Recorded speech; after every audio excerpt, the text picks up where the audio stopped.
Decía que el domingo pasado comenzamos con el primer yo soy, ya que hemos elegido, de Jesús. Yo soy la puerta. Juan 10:9, yo soy la puerta, el que por mí entrare será salvo, y entrará y saldrá y hallará pasto. Así dice el versículo de Juan 10:9. Y comenzamos con una primera parte donde vimos el contexto en el cual el Señor hace esa aseveración, el contexto, un contexto de guerra espiritual, porque está en conflicto, incluso esto viene de Juan capítulo 5, ya con los escribas y fariseos, con la religión de la época. Ya vimos el portentoso milagro en Juan capítulo 9 del ciego de nacimiento, y todo esto va arrastrando a que él comienza con la temática yo soy la puerta, ¿ya? Y hace la invitación a entrar por él para ser salvo, Qué maravilloso, ¿no es verdad?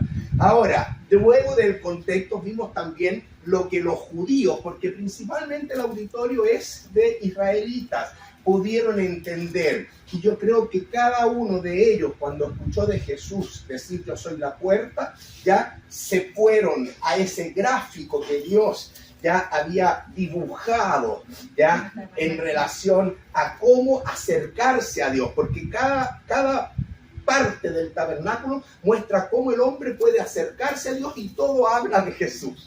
Entonces, la puerta del tabernáculo, los 4 postes, los 4 colores, el significado de todo ello ya lo conversamos. Ese era entonces el contexto en el cual ellos entendieron esta aseveración. Y hoy día ya vamos a ampliar este pensamiento por lo que hemos puesto el significado de esta aseveración. En el Evangelio de Juan, Jesús la proclama, yo soy la puerta, una proclamación, una afirmación que él hace de sí mismo en el Evangelio de Juan. Pero es interesante que el tema se expande hacia otros evangelios, hacia Lucas y hacia Mateo. Y cuando yo veo que una enseñanza en la Biblia está en varias partes, es porque Dios está diciendo, esto es importante, esto es relevante, ¿ya? Así que yo creo que en Lucas y en Mateo se amplía la explicación del significado. Yo soy la puerta. Y Dios lo deja plasmado en 3 evangelios porque es un tema importante para todos los hombres. Es un tema vital para el Señor, ¿ok? Para cubrir la necesidad de que cada ser humano tiene. Ya Él se presenta como la puerta y sabemos que es la única puerta. Amén. Invita a entrar por Él para ser salvo, ¿ok? Muy bien, entonces vamos a ampliar el significado de esta aseveración de Cristo de Juan en Lucas capítulo 13. Así que les invito a abrir la Biblia en el Evangelio de Lucas ahora. Y en el capítulo 13, ¿les parece? Abran por favor ahí el Lucas. Yo también lo estoy buscando. Lucas 13, versículo 22. Ya, Lucas 13, 22 al 30. Dice en Lucas 13, 22, pasaba Jesús por ciudades y aldeas enseñando y encaminándose a Jerusalén. El Señor va caminando por todos estos poblados, pero Lucas dice, el Señor se está encaminando a Jerusalén. ¿A qué se está encaminando el Señor? Se está encaminando en amor a morir en la cruz del Calvario por ti y por mí. Así comienza. Y alguien le hace una pregunta. Señor, ¿son pocos los que se salvan? ¿Qué pregunta? ¿Qué pregunta más profunda? Son pocos los que se salvan, y en consideración a esta pregunta, entonces Jesús responde, ¿ya? Y responde con la aseveración que ya había compartido Juan. Yo soy la puerta, el que por mí entrare. Entonces dice en el versículo 24, esforzaos a entrar por la puerta angosta. Y usted siga leyendo el versículo. Versículo 24, esforzaos. Interesante esta palabra esforzaos. ¿Ya? Esta palabra en el hebreo es mucho más fuerte que en castellano el esforzado. En hebreo la palabra significa, en griego, ya koiné, significa agonizar, viene de agonizar. Por lo tanto, el Señor Jesús, cuando habla de esforzados, está usando una palabra que ilustra a un enfermo que está luchando, agonizante, por mantenerse con vida, porque el tema es de vida o muerte. Es algo muy importante. Entonces, esforzaos, luchen por entrar, como si fueran a morir y están ahí agonizantes y no quieren soltar la vida. Esa es la idea, para no soltar a Dios. Y por eso es que tienen que esforzarse, tienen que luchar ya como esa persona agonizante. Qué triste hoy día pensar que la mayoría de las personas son tan indolentes a esta realidad. Nadie le interesa la palabra de Dios.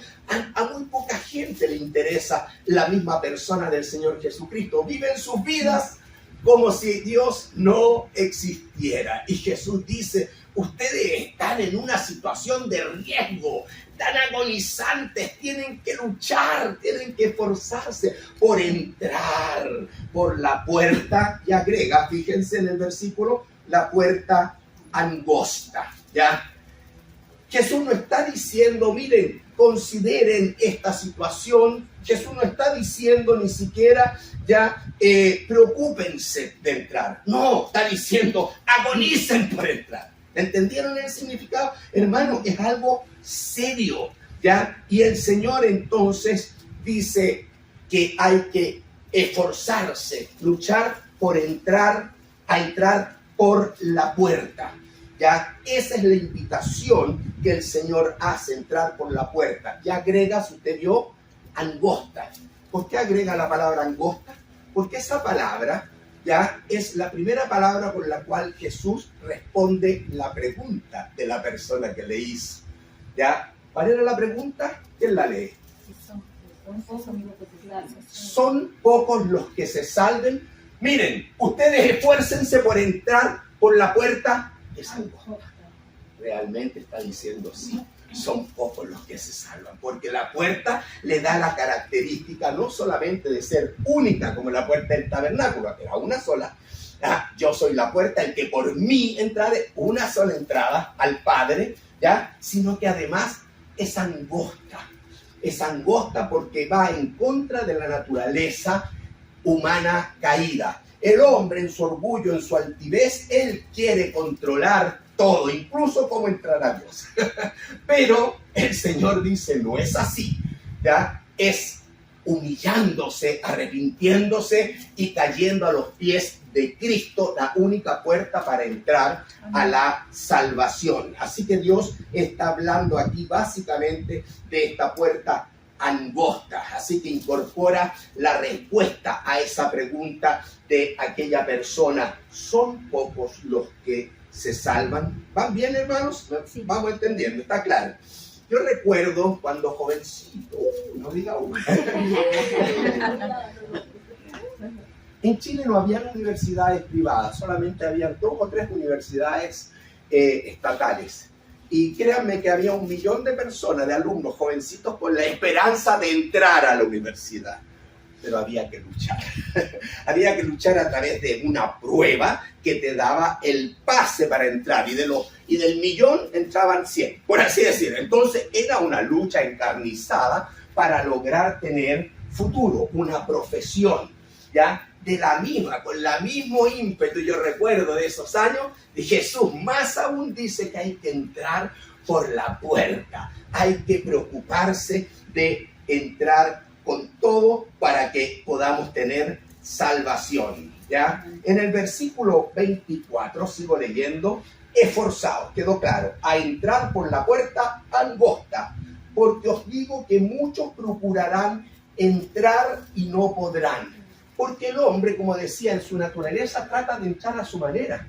Muchos intentarán, sí, pero al modo de Dios. Incluso en Juan, ¿se acuerdan que decía, yo soy la puerta para que entren al redil de las ovejas? Pero el que sube por otra parte, ese es ladrón y salteador. Entonces no va a llegar a encontrar a Dios el que quiere entrar a Dios, buscar a Dios en su propio pensamiento.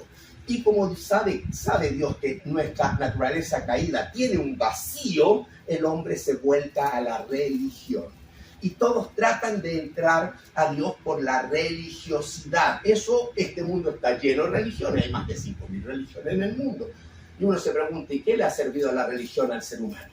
Porque el único que cambia al ser humano desde adentro es el Señor Jesucristo. Jesús vino para una relación conmigo, contigo, no para una religiosidad. De hecho, el problema que está teniendo en el contexto de esta misma aseveración, ¿con quiénes son? Con los religiosos ya de aquella época. Así que la religión, la verdad es que aunque parece enmascarada ya o maquillada como que debiera ser para acercar a Dios, puede llegar a ser el antónimo, todo lo contrario, es decir, una barrera para entrar a Dios, porque hay una sola puerta y el hombre está invitado a entrar por esa puerta, pero el hombre no quiere humillarse y entrar al modo de Dios, quiere ir a Dios a su modo.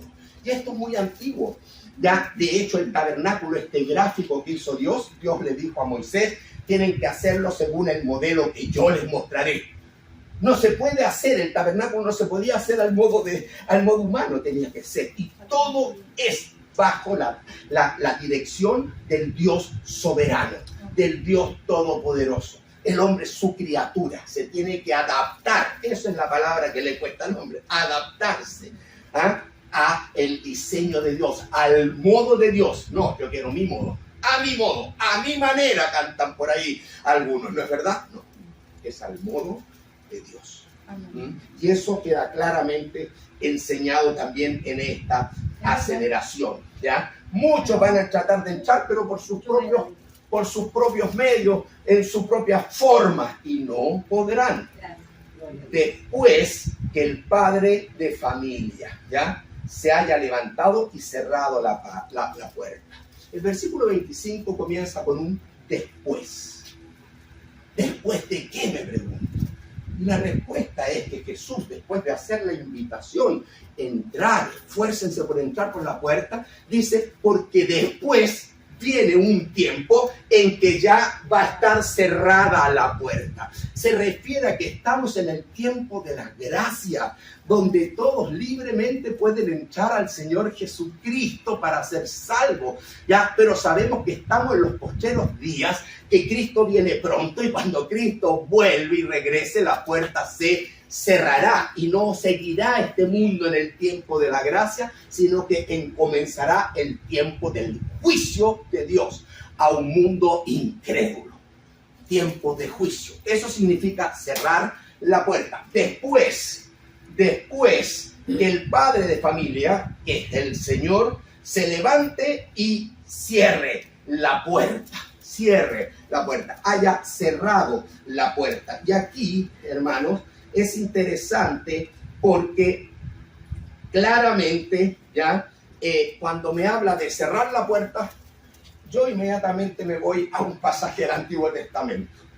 Ya, Dios está diciendo, el tiempo de la gracia va a cerrar un día y va a comenzar un tiempo de juicio. Y yo le he dejado ilustración de esto, porque cuando creé a Adán y Eva, toda la descendencia de Adán y de Eva, toda esa humanidad se corrompió. Y yo vine, les advertí que vendría en juicio en un diluvio. Y vine, y Noé estuvo como 120 años construyendo esa arca y anunciando, proclamando el mensaje. Vengan, entren al arca, porque viene el juicio de Dios. ¿Cuántos entraron? Son muchos los que se salvan. 8 personas. 8, solo la familia. Y todo el resto fue aniquilado. Esa historia usted la empieza a leer en Génesis capítulo 6. Vamos a Génesis rápidamente para que usted vea un modelo de juicio después de esto. Acuérdese que hay un después del tiempo de la gracia. Dice en Génesis 6:5, y vio Jehová que la maldad de los hombres era mucha en la tierra y que todo designio de los pensamientos del corazón de ellos era de continuo solamente el mal. Y usted sigue leyendo y se va a dar cuenta que se corrompió la tierra, que no había, como dice Romano, no hay justo ni a uno, todos estaban extraviados de Dios. Y Dios entonces le dice, Noé, haz un arca. Y el arca también fue hecho en el modelo de Dios. Amén. ¿Está claro? ¿Ya? Y después le dice, mira, anda seleccionando ya macho y hembra en todas las especies y que entren, ¿ya? Que entren. Y en el mismo capítulo de Génesis, capítulo 6, pero ya avanzando al capítulo 7, ¿ya? ¿Qué se lee? Se lee que Moisés, ¿ya? Mire, el versículo 22 del 6 dice, y lo hizo así Noé, hizo conforme a todo lo que Dios le mandó. ¿Se dan cuenta la obediencia? Hay que obedecer la palabra del Señor, ¿ya? Dijo luego, 7:1, dijo luego Jehová a Noé, entra tú y toda tu casa en el arca, porque a ti he visto justo delante de mí en esta generación. Bueno, la historia siga leyéndola, pero voy a leer el versículo, ¿sí? ¿Una pregunta? Sí, es que, bueno, ustedes saben que yo soy, como siempre digo, novata, que ya no voy a ser novata. Pero yo siempre digo, sí, ¿por qué Dios escogió a un animal de cada especie, o sea, el macho y la hembra? Porque yo soy pro perro, pro animales. Porque tú sabes la pregunta mía. Yo digo que Junior, mi perro, me mira con los ojos del alma. Entonces, pero todo el mundo me dice que los animales no tienen alma. Pero se refiere a que no tienen vida eterna. El animal, a diferencia del ser humano, nosotros morimos, el perro muere. La diferencia es que solo el ser humano tiene la posibilidad, ¿no es verdad? O sea, la posibilidad de ir al cielo, pero también si su elección es negativa, de ir al infierno. Es decir, el espíritu del hombre es eterno. Tiene un cuerpo espiritual. El perrito tiene un cuerpo corporal, tiene sentimientos, tiene emociones, tiene cariño, pero el perrito nace y muere a los 14, 15, los años que Dios haya estipulado. Yo me imagino que, y no hay más. Que los animales tengan un espíritu dentro que les da ese, pero me imagino que sea como el espíritu que Dios le dio y que ya eso, a morir ya ese espíritu. Claro, no sé, es un misterio, pero no creo que tengan alma como los seres humanos. Así es, y Candy sufre de pensar eso. Sí, es que yo lo veo, mira, Junior es mi protector, ¿ya? Sí. Y él me queda viendo así. No, es un amor, es nuestro hijo, imagínense. Pero hay que enfrentar la realidad de que amamos a las mascotas como nuestros hijos, pero la verdad es que el único ser viviente en el cual Dios sopló aliento de vida y fue un alma viviente con espíritu es el hombre. Si no, también tuviera que redimir a los animales. Claro. Tendría que haber venido un perrito o un animal representativo para redimirlos a ellos, sí. Bueno, pero en el fondo, acá en el arca, que es el tema, en el versículo 16 dice que ya vimos que Noé obedece y vinieron machos y hembra de toda carne, toda especie vinieron, como le había mandado Dios, y escuche, y Jehová le cerró la puerta. ¿Quién cerró la puerta del arca? ¿Noé? No, Dios. Lo mismo dice el Señor, es decir, el Dios soberano en su tiempo, conforme a su plena voluntad, Él toma la decisión de hasta qué momento cierra la puerta. ¿Y qué vino? El juicio. Vino el juicio. Usted sigue leyendo ahí el versículo 21 o el versículo 22, ¿ya? Todo lo que tenía aliento, espíritu de vida en sus narices, todo lo que había en la tierra, murió, dice. Así fue destruido todo ser que vivía sobre la faz de la tierra, desde el hombre hasta la bestia, reptiles, aves, o sea, fueron raídos de la tierra y quedó solamente Noé y los que con él estaban en el arca. ¿Cuántos se salvaron? Solamente la familia de Noé, 8 personas. ¿Se dan cuenta? Bueno, y lo interesante de esta historia, donde vimos el tema de que es Dios quien cierra la puerta, Jesús dice también, el padre de familia, Dios se va a levantar y cerrada la puerta va a pasar algo, que muchos van a ir a golpear para poder entrar y ya no es el tiempo, ya no hay caso.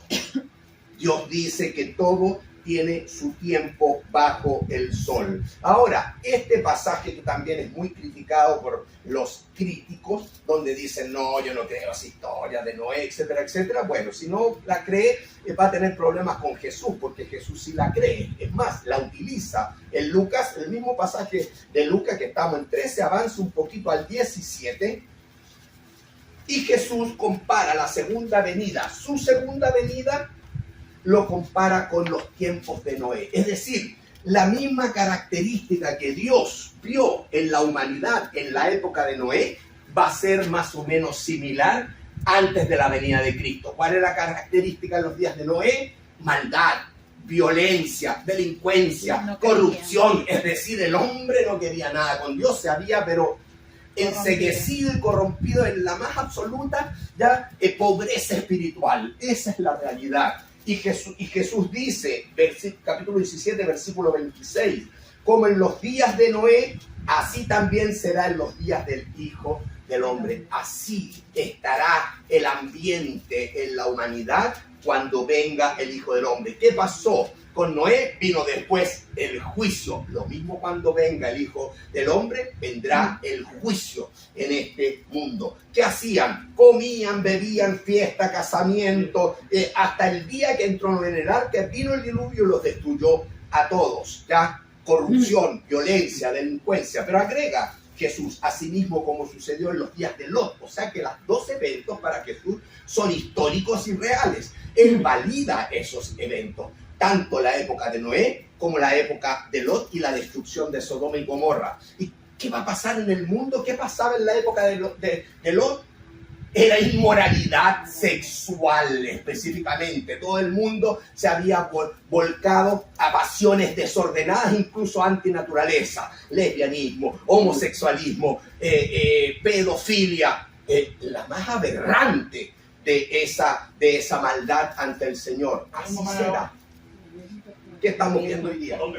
Por eso, en los días de Lot, dice, ya comían, bebían, compraban, vendían. Parece que el hombre solamente busca lo material, no buscaba lo espiritual, ya, y edificar su vida en sí mismo y no en Dios. Mas el día en que Lot salió de Sodoma, llovió del cielo fuego, azufre, los destruyó a todos. Escuche el versículo 30 y por favor subráyelo. Así será el día en que el Hijo del Hombre se manifieste. Así será, así será. Así que el Señor nos pone ejemplos de juicios pasados para decir, entra por la puerta porque va a llegar un día en que el padre de familia la va a cerrar. Y después que la cierre no hay caso, ya no hay posibilidad y va a caer el juicio de Dios. Y anda observando cómo está el ambiente en el cual vives. Porque si es parecido al de Noé, si es parecido al de Lot, pues está muy cerca la venida del Señor Jesucristo. Amén. Para Betty. Eso que usted está hablando, en España se acaba de aprobar la zoofilia. Mira, imagínense. Algo que Dios prohibió fuertemente, y lo vamos a ver en la clase de Levítico, justamente después de la santidad de la sangre que vimos este viernes, viene la santidad del comportamiento sexual. Y Dios condena claramente esa práctica que también era en el paganismo de aquel entonces, ya de tener relaciones sexuales con animales. A eso se refiere. Y está siendo aprobada. Piénsenla. No, y ya España es una cosa impresionante. España ya hace unos años ya aprobó la ley de pedofilia. Es decir, yo viejo ya puedo tener relaciones con menores de edad siempre que ella esté dispuesta. Que no sea una violación. Está aprobado en España. ¿Se imaginan la locura del hombre?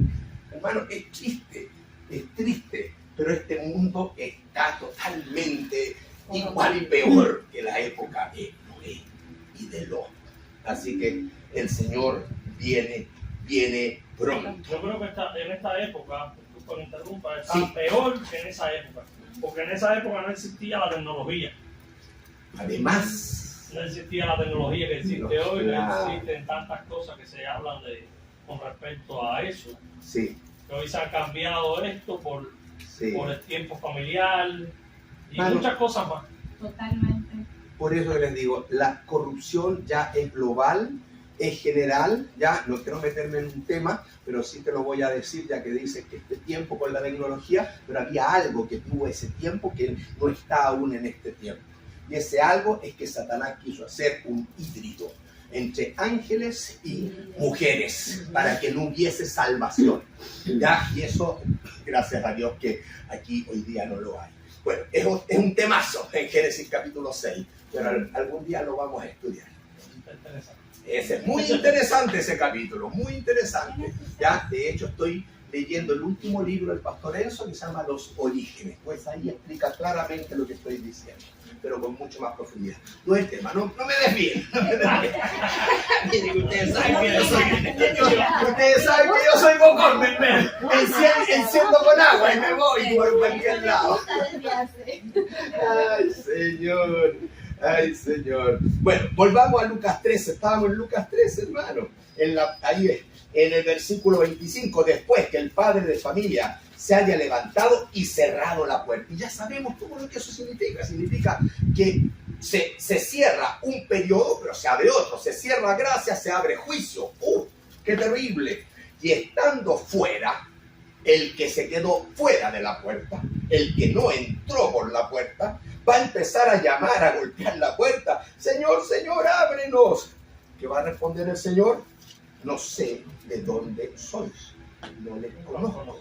No hay ya más oportunidad.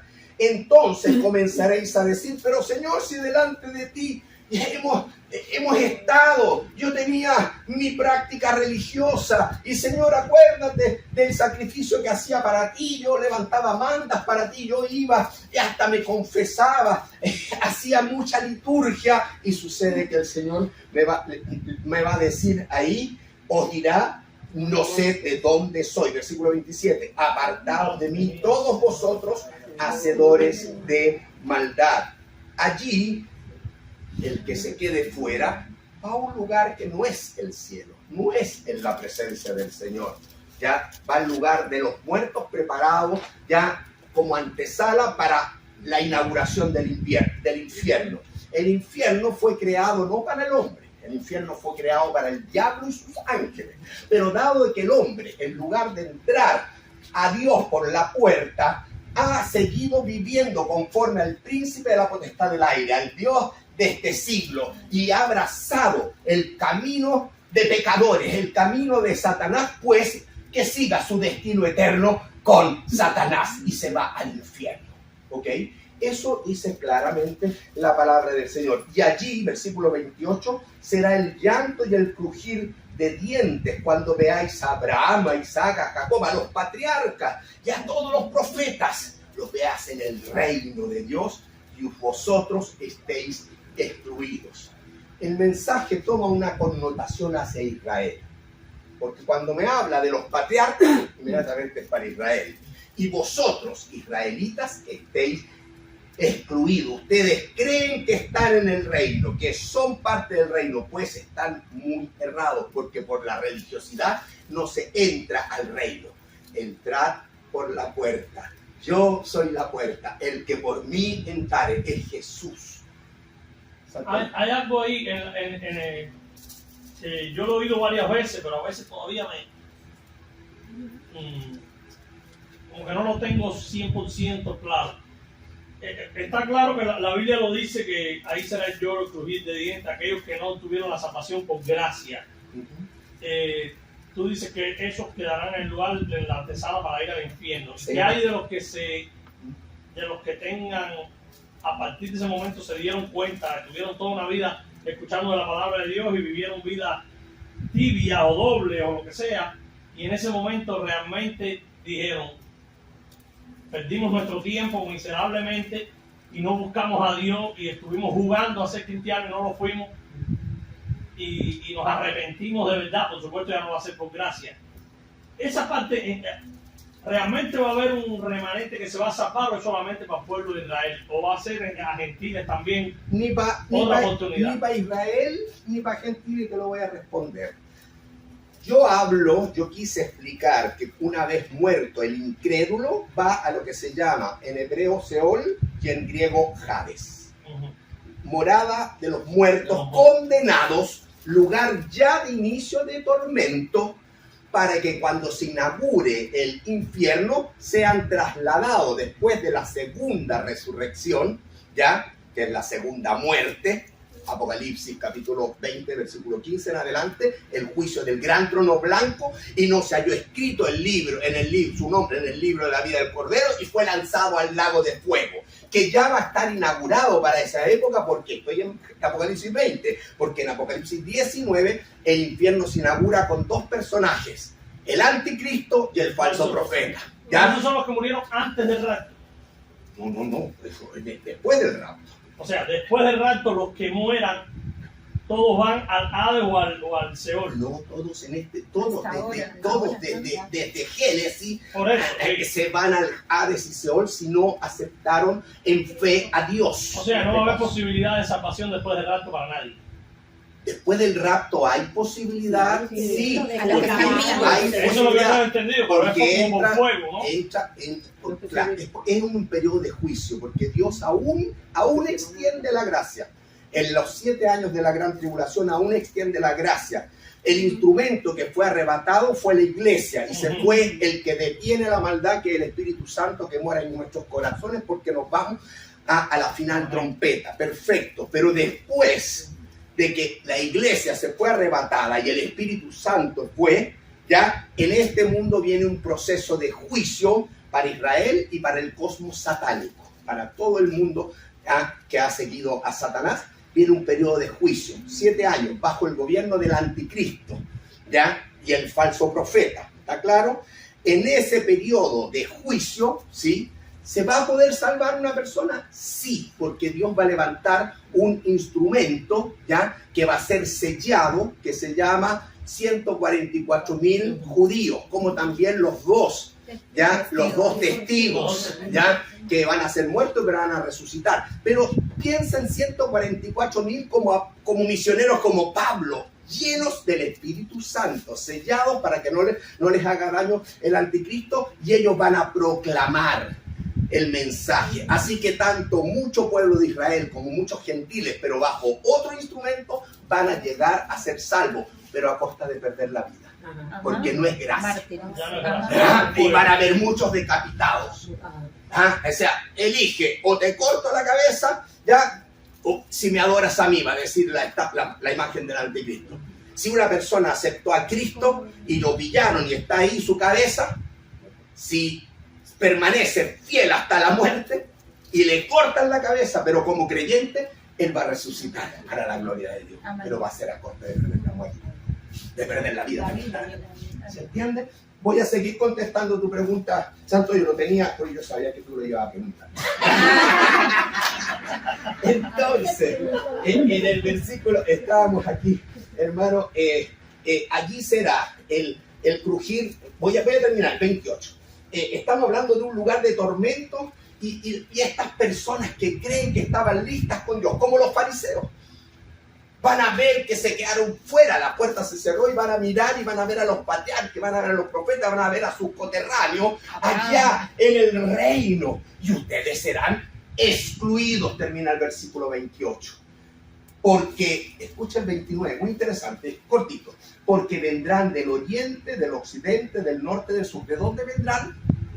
De los 4 puntos cardinales. ¿Cuántos postes tenía la puerta del tabernáculo? 4. ¿Cuántos colores? 4. Porque Dios siempre quiere que todos, no es para Israel solamente. Y vendrán gentiles, eso está diciendo ahí. Y vendrán los gentiles y se sentarán. Ustedes van a verlos allá en el reino, sentados a la mesa en el reino de Dios, y ustedes excluidos, Israel incrédulo. Eso está diciendo, y duro, ¿ya? Y esto de la cena es la cena de las bodas del Cordero, que se va a desarrollar en el milenio.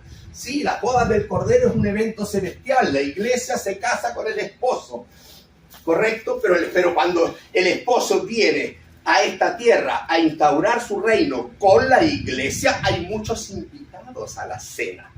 Y esa cena es una época de fiesta, de gloria, donde Cristo reina con todos aquellos que le aceptan. ¿Se dan cuenta? Y es un tiempo glorioso. Ya incluso la fiesta que se va a celebrar, la única fiesta judía que se va a celebrar en el milenio, es la fiesta de tabernáculos, que es la última fiesta de Israel, y es la fiesta de mayor gozo, porque será un tiempo de gozo. Bueno, no sé, los confundo. Bueno, pero eso es así. Ya, Zacarías capítulo 14, versículo 16.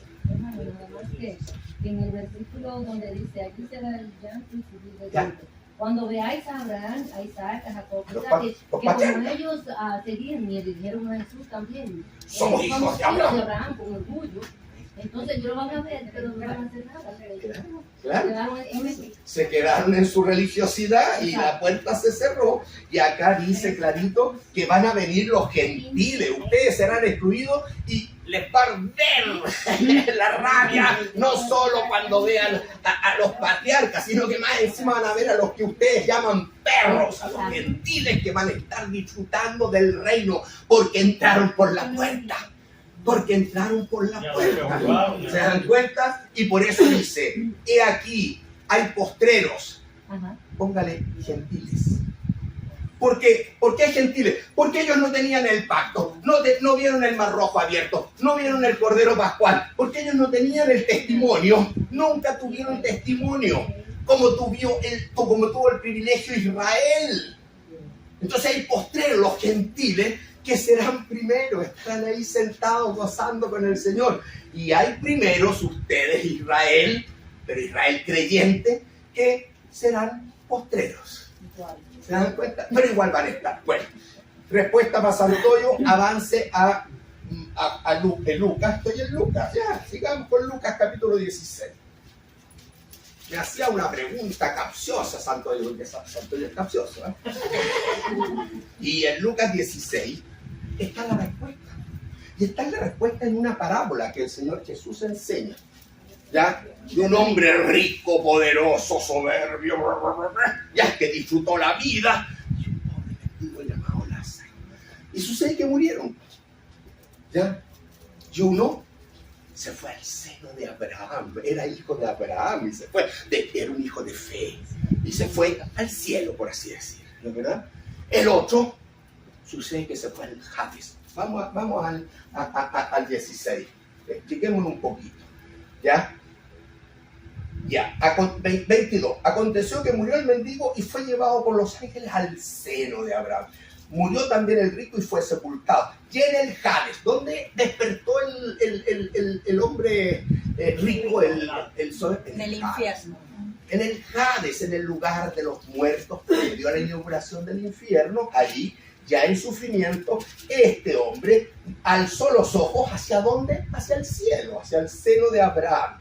Ya alzó sus ojos, ya, y estando en tormentos, porque comienza un sufrimiento, vio de lejos a Abraham y vio a este humilde mendigo, a Lázaro se llama, en su seno.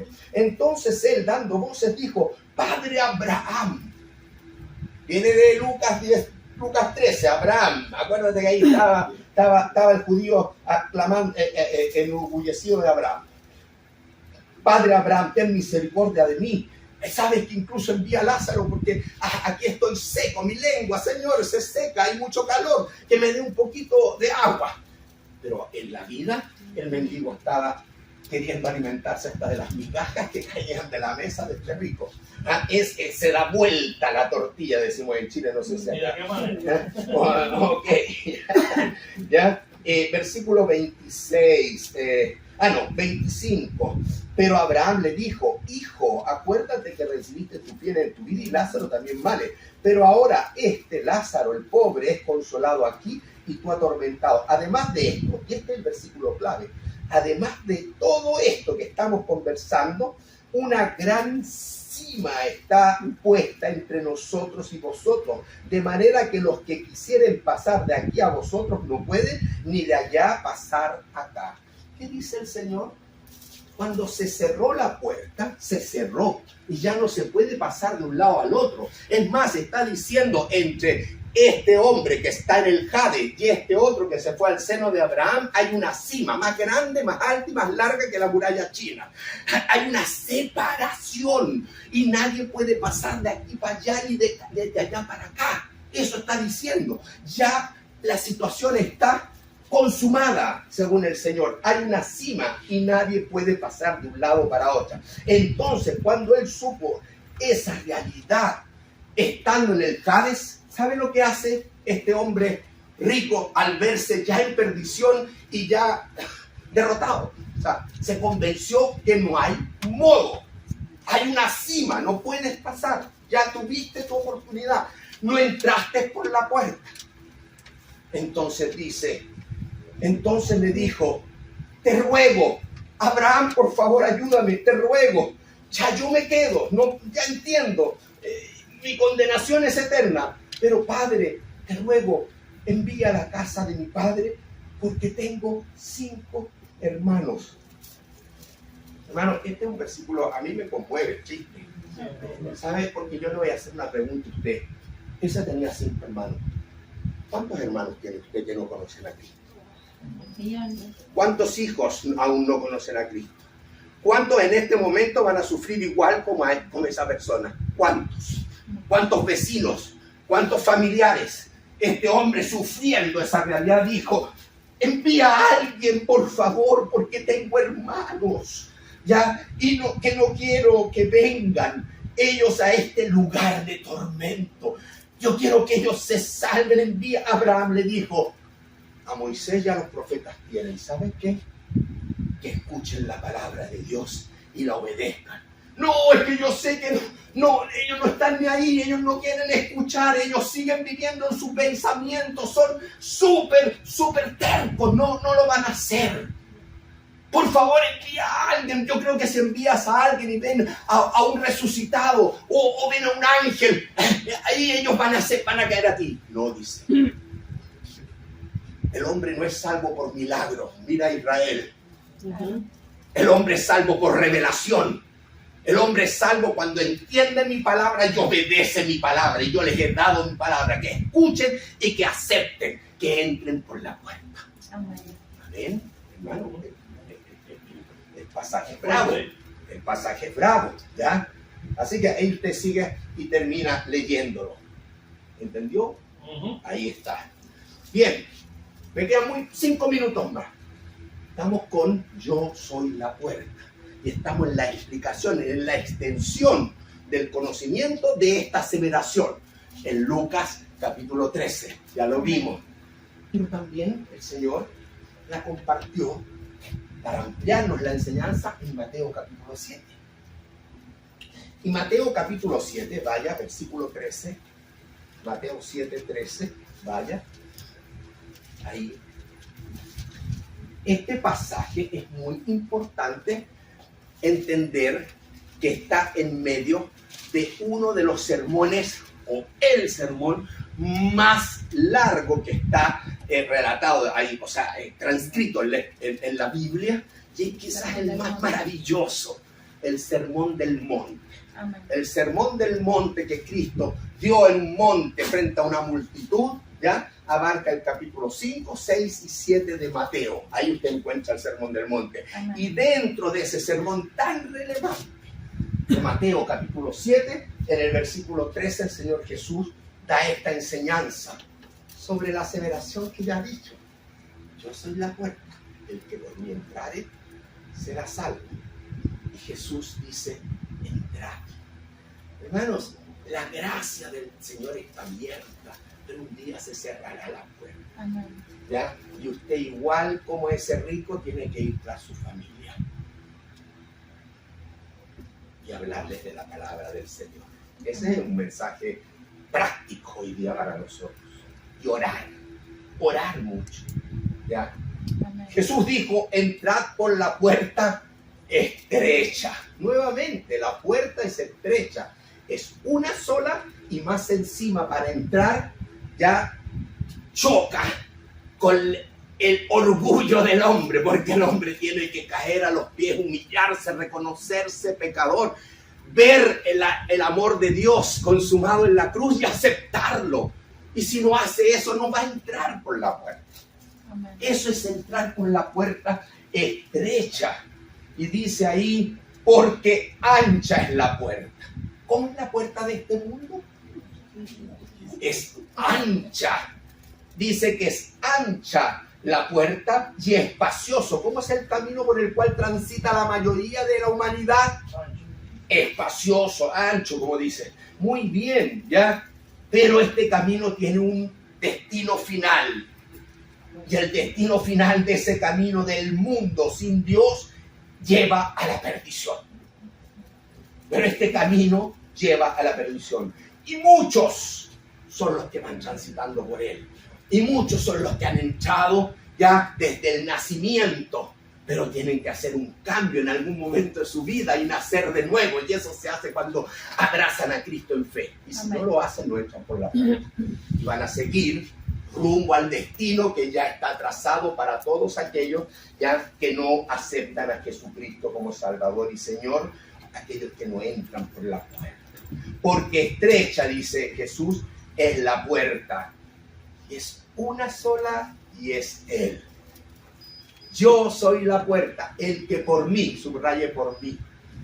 La entrada al Padre es solamente en fe en Él, en la persona y en la obra consumada de Cristo, el amor por ti y por mí.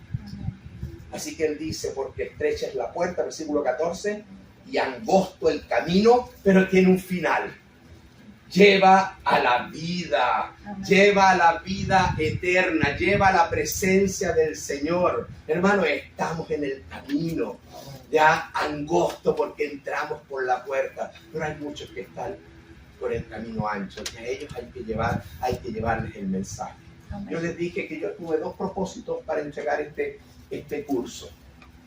Uno, discipularlos, en el sentido de que ustedes al escuchar esto tenga una capacitación para que lo ponga en práctica, comparta estas clases, ¿ya? Hágalo en su lenguaje, a su modo. No es verdad, yo tengo mi modo, usted tendrá otro, no importa, pero el mensaje es el mismo.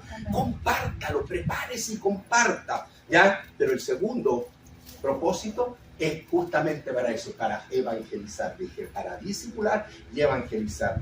Hermano, el próximo domingo, Dios mediante, vamos a tocar otra aseveración de Jesús. ¿Sabe cuál? La que Dios puso en mi corazón. ¿Ya? Juan 14:6. Yo soy el camino, la verdad y la vida. Nadie viene al Padre sino por mí. ¿Qué significa eso? ¿Usted quiere que alguien sea salvo? ¿Usted quiere que a alguien se le siembre la palabra del Señor? Sea que acá cae a los pies del Señor, o sea que después en el culto, sea que en su casa, no importa, hay que sembrar. Traiga invitado. Traiga alguna persona invitada para que escuche el Evangelio, porque estamos predicando el Evangelio. Amén. Bien, nos ha dado la hora, vamos a orar, vamos a quedar hasta aquí, ¿ya? Así que ese es el significado de yo soy la puerta. Y hay un desafío, creo, para cada uno de nosotros hoy día. Amén. Bien.